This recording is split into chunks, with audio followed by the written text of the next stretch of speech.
ప్రస్తుతం ఐటీ టెక్నాలజీతో పాటు ప్రపంచం పరుగులు పెడుతోంది. అమెరికా, రష్యా, చైనా, జపాన్ ఇలా ఏ దేశం తీసుకున్నా సరికొత్త ఆలోచనలకు నాంది పలుకుతూ కొత్త టెక్నాలజీని అందిపుచ్చుకుంటూ ఇతర దేశాలకు ఆదర్శంగా నిలుస్తున్నాయి. మరి మన దేశ పరిస్థితి ఏంటని ఆలోచిస్తే అధికారం కోసం రాజకీయాలు, పెరిగిపోతున్న క్రిమినల్ హత్యలు, ప్రజలు గగ్గోలు పెట్టేలా పన్నులు ఇలా ఎన్నో. మరీ ముఖ్యంగా మన దేశ ఫైనాన్షియల్ క్రైటీరియా గురించి ఓసారి ఆలోచిస్తే అతిపెద్ద ఆర్థిక వ్యవస్థ కలిగిన దేశాల జాబితాలో ఇండియా ఇప్పుడు టాప్ 5లో ఉంది. గత 10 ఏళ్ల కిందట అసలు టాప్ 10లో కూడా లేని మన దేశం ఇప్పుడు టాప్ 5లో ఉందంటే చిన్న విషయం కాదు. మరి ఇంత వేగంగా ఇండియా ఎలా దూసుకొచ్చింది? దీనికి అసలు కారణం ప్రజలపై పెరుగుతున్న పన్నుల భారమేనా అంటే అవుననే చెప్పక తప్పదేమో. సినిమా హాల్లో టైం పాస్ కు తినే పాప్కార్న్ పై కూడా పన్నుల మోత మోగుతున్నప్పుడు ఇండియా అతిపెద్ద ఆర్థిక వ్యవస్థగా అవతరించడంలో ఆశ్చర్యం ఏముందనేవారు లేకపోలేదు.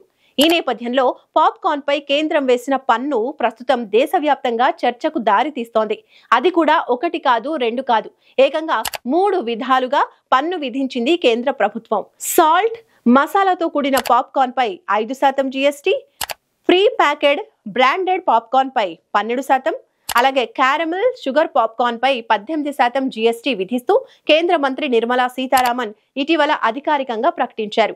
దీంతో అసలే పన్నుల భారంతో మంటెక్కిపోతున్న ప్రజలకు మళ్లీ ఈ పాప్కార్న్ పై కూడా పన్నా అంటూ నోరెళ్లబెట్టే పరిస్థితి ఏర్పడింది. ఇప్పటికే అది ఇది అని తేడా లేకుండా ప్రతి దానిపై జీఎస్టీ మోత మోగిస్తూ ఉంటే పెరుగుతున్న ధరల కారణంగా ప్రజల జేబులకు భారీగా చిల్లు పడుతోంది. ఇప్పుడు పాప్కార్న్, మసాలా దినుసులు, పప్పు, ఉప్పు ఇలా ఏది తీసుకున్నా షాక్ కొట్టే ధరలతో ప్రజలను బెంబేలెత్తిస్తున్నారు.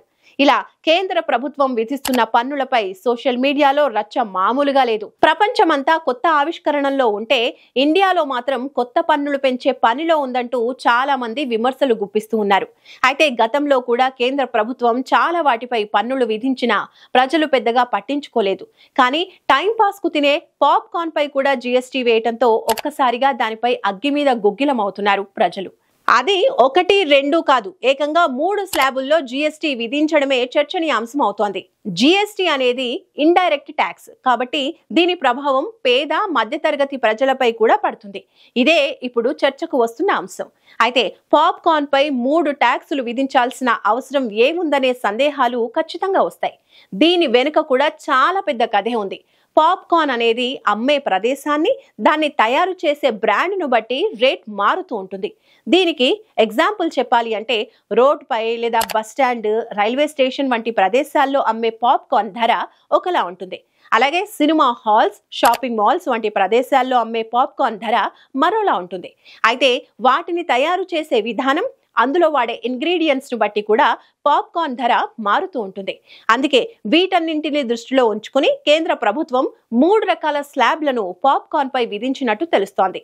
నార్మల్ గా దొరికే పాప్కార్న్ అనగా బండ్లపై లేదా రోడ్లపై దొరికే లూజ్ పాప్కార్న్ పై గతంలో ఉన్న మాదిరిగానే 5% జీఎస్టీని అలాగే ఉంచితే, shopping malls, cinema theatres, super markets వంటి ప్రదేశాల్లో దొరికే ప్యాకేజ్డ్ పాప్కార్న్ పై జీఎస్టీ 12% పెంచింది. ఇక లగ్జరీ కార్మలైజ్డ్ పాప్కార్న్ పై ఏకంగా జీఎస్టీ 18%గా ఉండనుంది.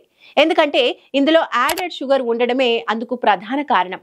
యాడెడ్ షుగర్ ఉన్న సాఫ్ట్ డ్రింక్, కూల్ డ్రింక్స్ వంటి వాటికి విధిస్తున్న రీతిగానే ఇకపై క్యారమెల్ పాప్కార్న్ కు కూడా 18% జీఎస్టీ అమలు కానుంది.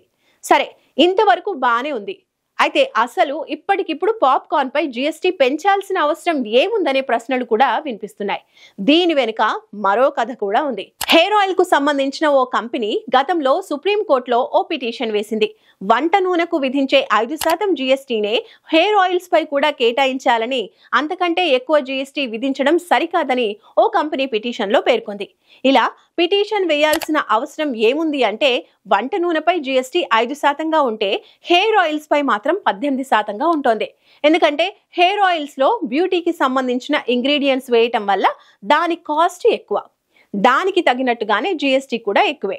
అయితే కొబ్బరి నూనె తయారు చేసే ఓ కంపెనీ చెప్పింది ఏంటంటే భారతదేశంలోని కొన్ని ప్రాంతాల్లో కొబ్బరి నూనెను కూడా వంటకు వాడుతారని, అలాంటప్పుడు దానికి కూడా కేవలం 5% జీఎస్టీ మాత్రమే వర్తింపజేయాలని సుప్రీంకోర్టులో వ్యాజ్యం వేసింది. దీనిపై డిసెంబర్ 18న తీర్పునిచ్చిన సుప్రీంకోర్టు ఆ కంపెనీ వేసిన పిటిషన్ను సమర్థిస్తూ 5% జీఎస్టీని అంగీకరించింది. సో అలాంటి సమస్య మళ్ళీ తలెత్తకుండా వాడకంలో ఒకే రకంగా ఉండి అందుబాటులో రకాలుగా ఉండే పాప్కార్న్ వంటి వాటిపై ప్రత్యేక పన్నులకు కేంద్ర ప్రభుత్వం శ్రీకారం చుట్టినట్టుగా తెలుస్తోంది. భవిష్యత్తులో పాప్కార్న్ మాదిరిగానే మరిన్ని వాటిపై కూడా ప్రత్యేక జీఎస్టీలు అమల్లోకి వచ్చినా ఆశ్చర్యం లేదు. సో ఇదండి పాప్కార్న్ పై పన్నుల పెంపు వెనుకున్న కథ. మరి దీనిపై మీ ఒపీనియన్ ఏంటి? కామెంట్ చేయండి.